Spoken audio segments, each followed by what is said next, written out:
Hey y'all, it's me again. I'm going to continue reading from my book, Secret Lives of the First Ladies. First,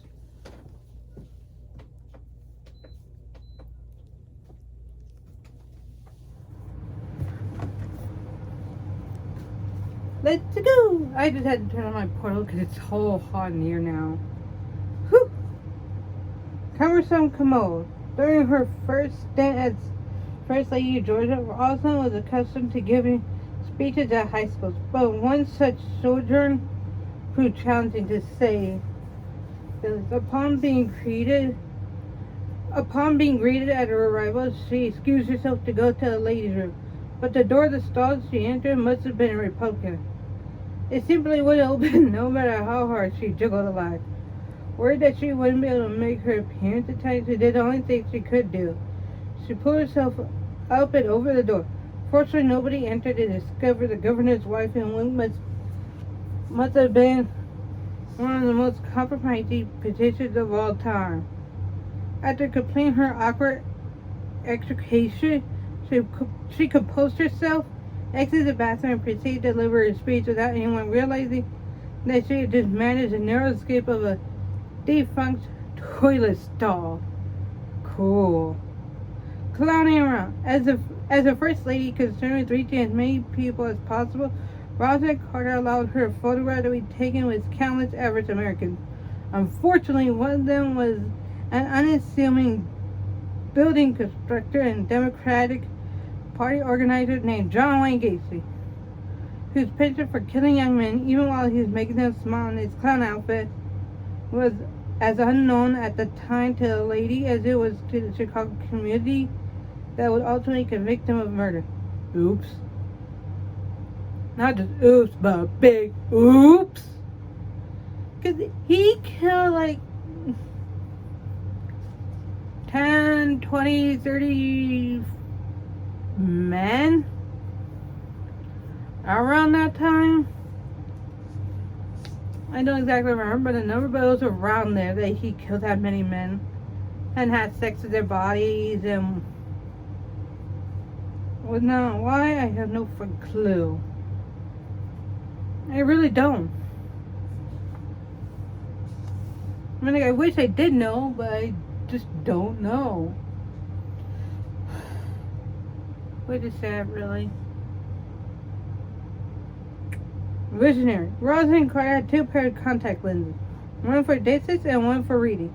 Interestingly, she often wore one for each pair while giving speeches so that she could read her notes with one eye and look at the audience with the other.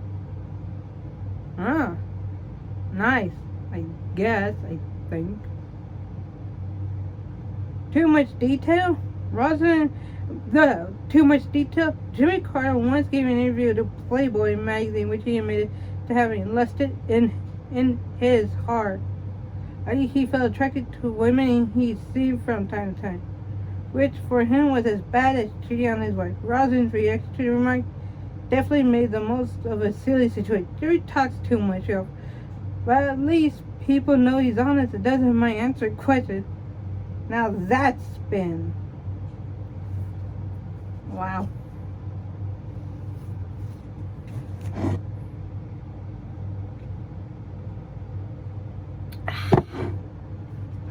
Water. Keep hydrated out there this summer, folks. Good for you and your kidneys and whatnot. All the President's Wife. Jane Wyman, 1914 through, she was alive in 2005.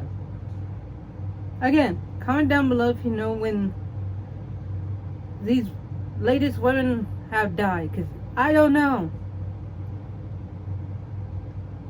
And then part of the thing that I need to look that up, okay? So, born Sarah Jane Mayfield in St. Joseph, Missouri, actress Jane Wyman's 8-year-old marriage to Ronald Reagan seems almost a footnote in what must be considered a very storied and impressive Hollywood career. After attending the University of Missouri in the 1930s, she performed as a singer on radio using the name Jane Durrell, and soon after signing a contract with Warner Brothers for work in films. She has since performed in numerous pictures such stars as Ray Milland, Bing Crosby, and that other guy, Ronald Reagan, who won a Best Actress Oscar for her portrayal of a deaf mute in Johnny Beeland. I think that's how you say it. 1948. And while her ex-husband was running the country, starred in television's Falcon Crest after her marriage to Marion Futterman, and before the two to Fred Carter. Wyman was hitched to fellow actor Reagan between 1940 and 1940. Apparently, one of the things that drove her to sever the relationship on the grounds of extreme mental cruelty was Reagan's habit of talking endlessly on matters she considered rather tedious, both political and otherwise. If you ask Ronnie what time it is, she once said, he'll tell you how to make the watch. I love Jane Wyman. She's funny as hell. I mean, like, yeah, he needed to talk a lot. He needed to learn to talk a lot because, duh, he's the president. He was gonna be the president. Or whatever. Chapter 36, Nancy Reagan. July 6, 1921 through, she was alive in 2005.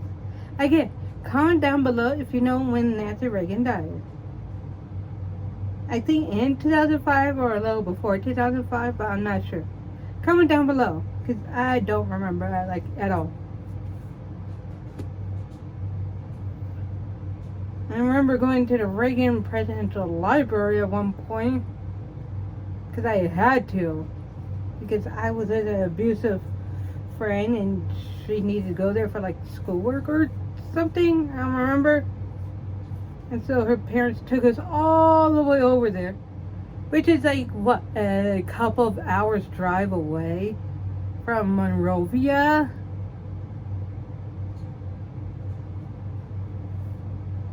I know I have a notebook from there still filled with shit from that time, I think. From when I was with her. I gotta look for it, but yeah. It's a time I'd rather forget sometimes, but I can't.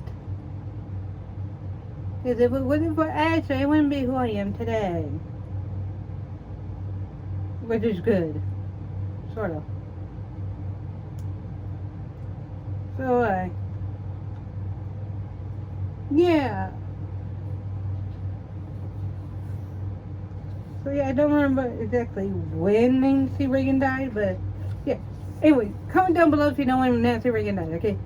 Let's continue. Married March 4th, 1952. Presidential husband, Ronald Reagan. Children, Patricia Ann and Ronald Prescott. First Lady, 1981 through 1989. Astrological sign, Cancer. God damn it. Oh well. Religion, Disciples of Christ. Comment, a woman is like a tea bag. You don't know her strength until she's in hot water. Ha! No wonder Reagan married her. She's funny as all hell. Love her.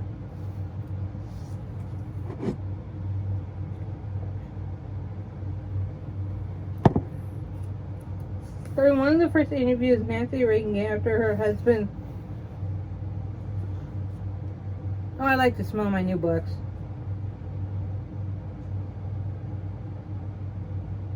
After her husband's election to the presidency in 1980, she asked what her special project as First Lady would be. She responded that she didn't have one. My husband is most important, but if Mrs. Reagan didn't have a project in mind, she had plenty of something else. Style. And after years of penny pitching by Betty Ford and Rosalind Carter, Nancy Reagan restored a sense of glamour to the White House that was dazzling, exuberant, and extremely controversial. She required a lot of practice in the glitz department. Her mother, Edith Luckett Robin, who nicknamed her daughter Nancy when she was a child, was a New York City actress whose friends handed that Sue Pitts, Lillian Gish, and Spencer Tracy. Her friends included that Sue Pitts, Lillian Gish, and Spencer Tracy. Nancy barely knew her biological father, a car salesman named Kenneth Robbins, who separated from her mother very soon after Nancy was born. After spending 5 years with her aunt and uncle in a tiny Maryland home, Nancy went to Chicago to rejoin her mother, who remarried to an eminent and extremely wealthy neurosurgeon named Loyal Davis. Nancy became accustomed to the good life. The finest clothes, the finest restaurants, the finest company. She also adored her stepfather, who formally adopted Nancy when she was 14.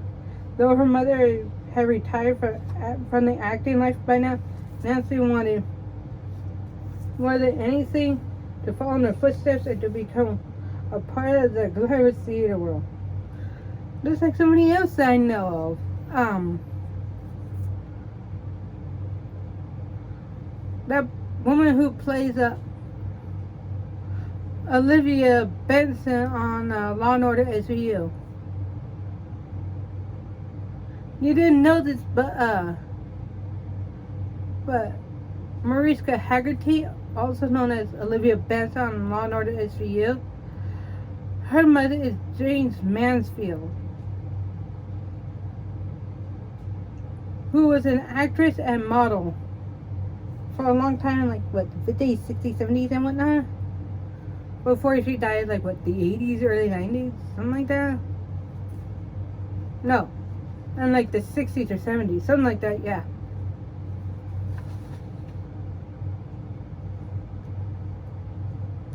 So she just wanted to follow in her mama's footsteps. And just like this other guy from a movie series that I like to watch called, he's named Freddie Prinze Jr. The reason why there's a Jr. at the end is because his father's named Freddie Prinze, or Freddie Prinze Sr. And his father was famous in like the 50s and 60s for his acting.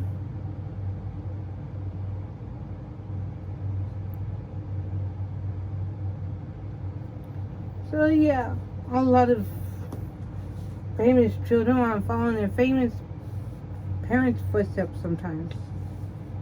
She focused on drama at Smith College in Massachusetts, and then got her first break via Family Friends as Sue Pitts, who offered Nancy a bit role in the production of Ramshackle Inn. It wasn't much, but Davis was on her way. As Spencer Tracy looked after her in the big city, she acquired further roles on Broadway, made several television appearances, did some modeling, and even dated Clark Gable. Ooh! Clark Gable was very famous way back when. So if you were dating or knew him, that means you hit it big time, baby. With the influence of Tracy, she was able to secure a screen test in Hollywood with MGM in 1949 and impressed the studio enough to get a 7-year contract. To fight the war on drugs, Nancy Reagan appeared as herself on the hit sitcom Different Strokes, urging Arnold Jackson, Gary Coleman to just say no. Yeah, people, just say no to drugs. It's not good. Most of them are kind of bad for you. You know how they keep showing you how when you fry an egg that you're burning on drugs. That's basically it. You're basically frying your brain to death with most drugs. So if you want to fry your brain, go ahead. I'm not stopping you, but you better be ready to become stupid and or die.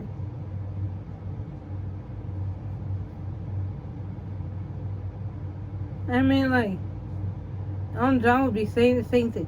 Just say no to drugs. Because he knows what it's like to take all sorts of drugs. And what made him stop was watching his friend / companion a little boy named White, crap, I forgot Mr. White's first name.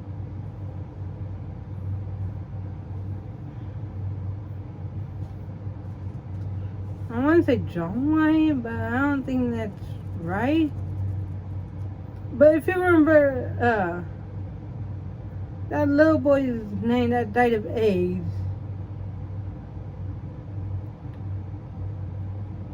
Ryan White. I knew I remember it. Because of a little boy named Ryan White who died of AIDS. He said, why am I slowly killing myself?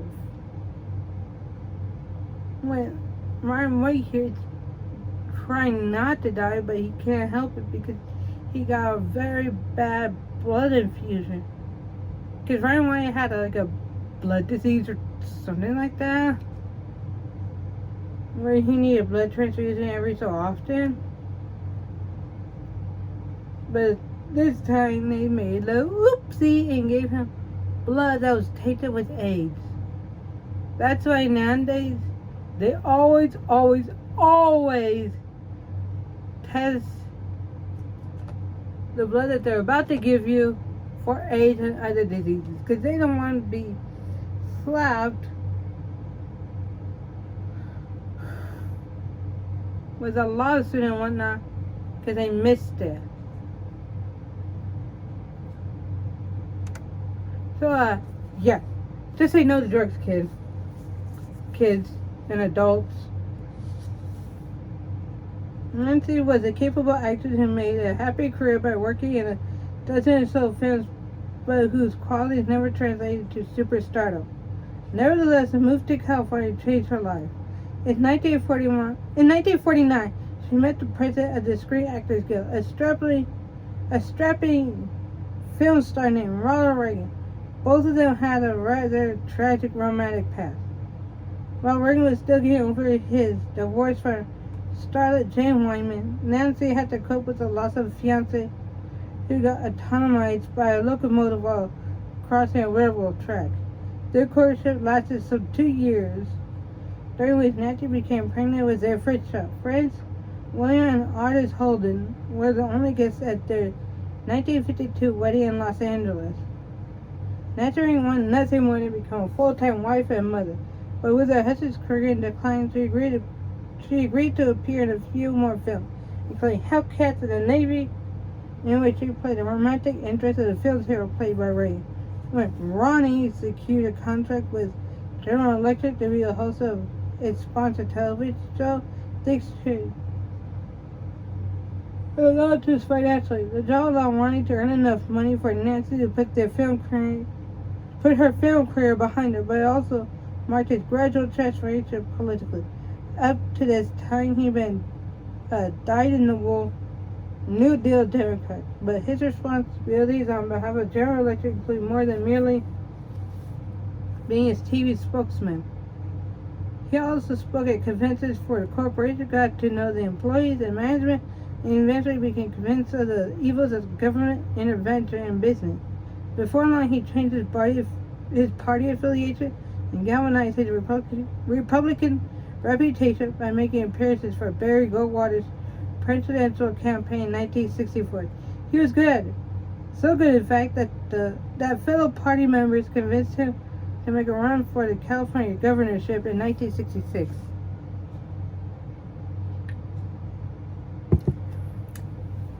That was coffee. Because I need coffee sometimes. Ugh. His victory sent the Reagans to a governor's mansion that doubled as a giant pile of kindling. Nancy arranged for them to move out of the fire trap and establish their new home in the suburbs of Sacramento, and convinced the legislature to start building a new mansion. Nancy devoted efforts to the foster grandparent program, in which the elderly were conscripted to work with special needs children and spent a great deal of time on behalf of Vietnam veterans. Her primary project, however, had become her husband. Nancy's devotion to Ronnie was absolute. When he made an unsuccessful bid for the Republican presidential nomination in 1976, she let Ronnie's staff handle strategy while she handled him, making sure he wasn't overworked, seeing to his schedule, and becoming the guardian of his health. When he ran against Jimmy Carter in 1980, Mrs. Reagan expanded her role somewhat into strategy sessions, personnel decisions, and public appearances that the candidate himself couldn't make. But she remained first and foremost his steadfast protector. The result was a huge Reagan victory. But try saying that 5 times fast. Try saying huge Reagan victory 5 times fast. The new First Lady thought it crucial to imbue her husband's presidency with an air of pomp and glitter. Reagan's inaugural was nothing if not extravagant. A regal bastion included 8 inaugural balls at $250 a ticket. Nancy lit up the night's event wearing a $10,000 dress suit and a mink coat of equal worth, as well as rhinestone-studded shoes and matching handbag. She was a vision whose slight model's frame offered the ideal opportunity for showing off the best of designers like Jane Galanos and Bill Blass. But if many thought that Nancy's fashion sense brought a long overdue restoration of executive sparkle, plenty of others cited the quiescence of bad taste at a time of economic hardship for average Americans. The press immediately began painting unflattering nicknames for e.g. the Evita of Santa Barbara, and was cracking about her apparent taste for excess. Few first ladies have been off to such a bad start. It got worse. Though funded entirely with private money, the First Lady's decision to redecorate the private quarters of the White House and to acquire a huge tri-set price at more than $200,000 convinced an elderly hostile press that Nancy was profoundly out of touch.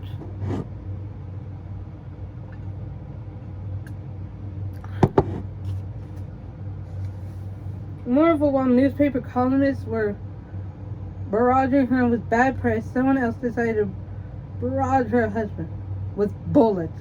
The 1981 assassination attempt on the president showed the Reagan exhibits. Ronnie made a remarkable recovery while cracking jokes, and Nancy stood by his side, demanded a constant flow of information from his doctors, and impressed the country with the courage and devotion. Though the event inspired an outpouring of sympathy for the presidential couple, there were plenty of White House advisors who remained terribly concerned about Nancy's reputation as a heartless would-be monarch. Talking about Ronald Reagan's assassination, he asked the doctors, "Are you all Republican?" And the doctor replied with, "Sir, today we are." Or something along those lines. And you want to know what he told his wife Nancy? When she asked him what happened, he's like, "Honey, I forgot to duck." That's the kind of guy he is. He likes to crack jokes. He likes to crack wise. He likes to make funny. Is what I'm thinking.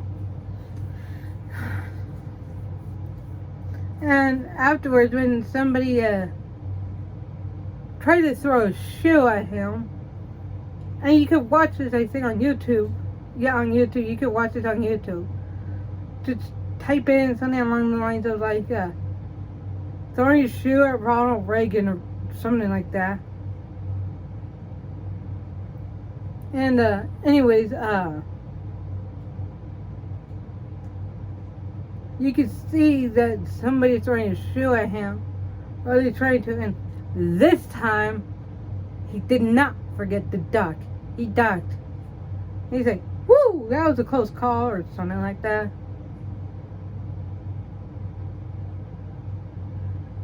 Because this was after he almost got assassinated. And the only reason why he was even assassinated was because his assassinator, or whatever you want to call him, his assassin, or whatever you want to call him,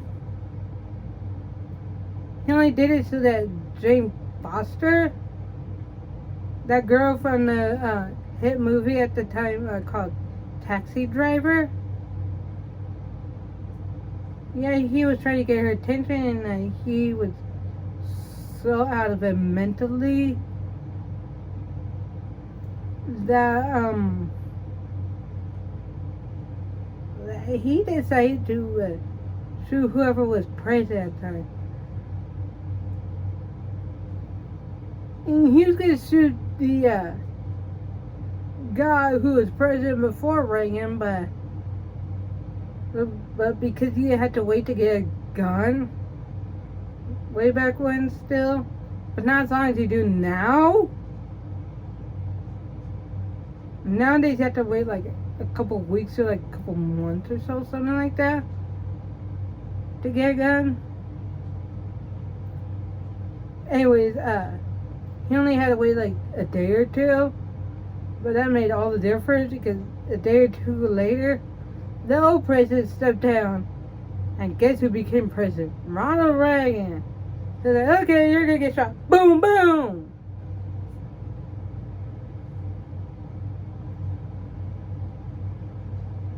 And so yeah, Ronald Reagan got shot because he just happened to be the new president. So anyways, yeah. The result of their efforts to change her image can be summed up in 3 words. Just say no. Drug abuse had been concerning Nancy for years, and it was now upgraded to a full-fledged First Lady's project toward which Mrs. Reagan would devote an amazing amount of effort throughout her husband's tutor. She made countless speeches and television appearances, inspiring America's youth to think more critically of drug use and gain all aspects of society to begin treating the subject with the severity it deserved. She even made a cameo appearance on the hit comedy Diff'rent Strokes and a triumphant speech before the United Nations. Critics questioned the efficiency of her endeavors in the face of her husband's cutbacks on drug programs, but Nancy's steady, consistent effort raised awareness of drug abuse to a new height, and just as importantly, it improved her public image. Even those who questioned her sincerity toward the drug use were willing to admit that quitting Nancy was a fading memory. That Reagan won his second term by a landslide was proof that he never faced the severe character issues that dogged his wife.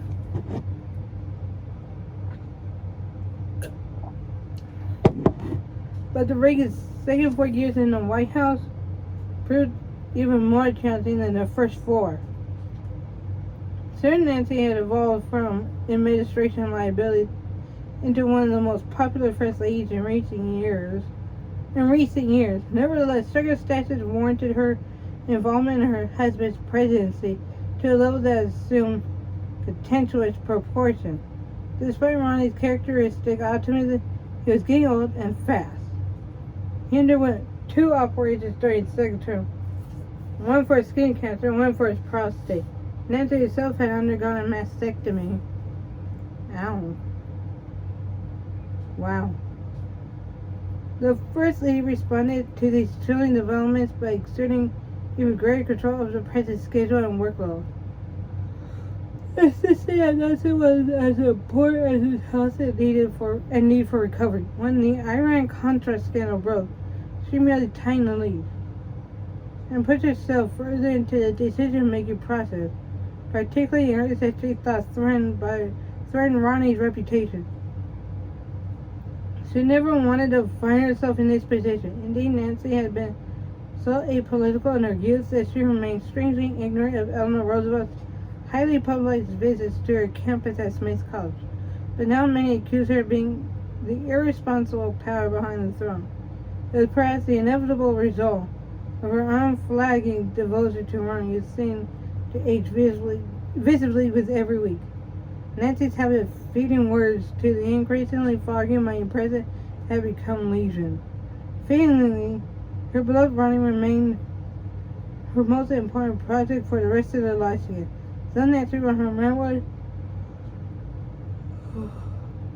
a continued campaign against drug abuse at the Nancy Reagan Foundation.